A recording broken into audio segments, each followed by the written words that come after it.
We begin with breaking news out of Moorhead today. Officials say an internet outage that's been affecting students, faculty, and staff at Minnesota State University Moorhead for more than 2 weeks was caused by a ransomware attack. That is according to university officials.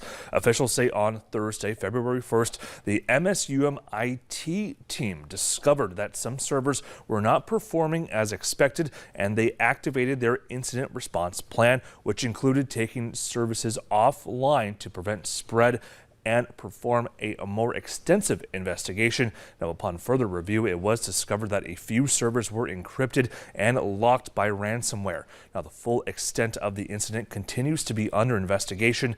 MSUM says that at this time, the affected servers did not house sensitive data. The university says that they are continuing to restore services, and those that have been restored are safe to use. More information and resources can be found in this story on our website, valleynewslive.com.